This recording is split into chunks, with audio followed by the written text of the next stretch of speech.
Le code électoral vers les 3 grands groupes linguistiques du Burkina Faso, c'est désormais une tâche qui incombe aussi bien à la Commission électorale nationale indépendante qu'à l'ensemble des médias afin de renforcer la démocratie au pays des hommes intègres.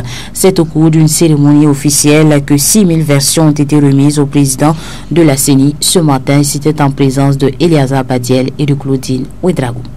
Le code électoral, qui est l'un des documents de référence en matière de gouvernance et de démocratie, a été traduit dans les 3 langues les plus parlées au Burkina Faso, à savoir le Dioula, le Moré et le Fulfulde.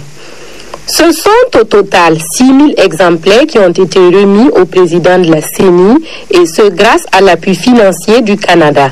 Pour ce pays, son engagement aux côtés du Burkina Faso vise le renforcement de la démocratie et la participation locale aux élections.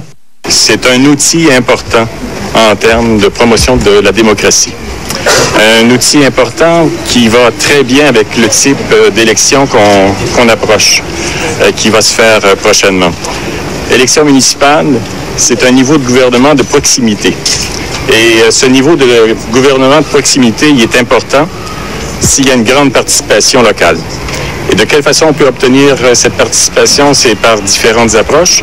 Et la traduction du code électoral comme outil d'information est un des éléments importants. Alors c'est pour cette raison que le Canada a, avec sa contribution, collaboré avec d'autres intervenants comme les caisses, avec l'Union européenne, avec le CENI, pour produire ce document. Cette traduction du code électoral a été rendue possible sur le plan technique grâce à l'Institut national des sciences des sociétés de Ouagadougou.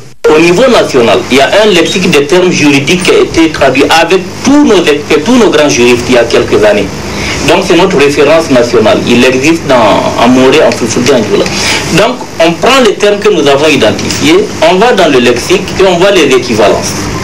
S'il se trouve que le terme identifié dans le code n'existe pas dans le lexique, alors nous essayons de voir un juriste qui parle la langue.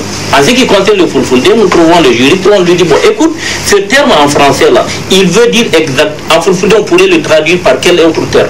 Tout en sachant que nous-mêmes, nous avons eu déjà recours au dictionnaire et nous avons une idée. Alors, si nous avons pratiquement la même idée, nous retenons le terme.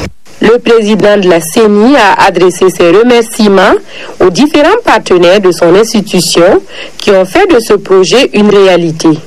Il a en outre indiqué que la mise à disposition de ces outils constitue une avancée significative pour la démocratie burkinabé. Le code électoral traduit dans 3 langues devient accessible aux 3 catégories linguistiques qui savent lire dans ces 3 langues. Donc, en plus de ceux qui lisent en français, ça fait une extension de l'accessibilité d'un outil de référence en matière électorale et bien entendu un outil de bonne gouvernance. Donc, de ce point de vue, c'est quelque chose de formidable. Nous pensons que très sincèrement, ça peut aider, si effectivement les moyens sont mis à l'arrière pour que la sensibilisation et la meilleure compréhension, ça peut nous aider vraiment à booster davantage la démocratie dans notre pays. Selon le président de la CENI, toutes les dispositions seront prises pour faire profiter les différentes versions du code aux élections municipales du 22 mai prochain.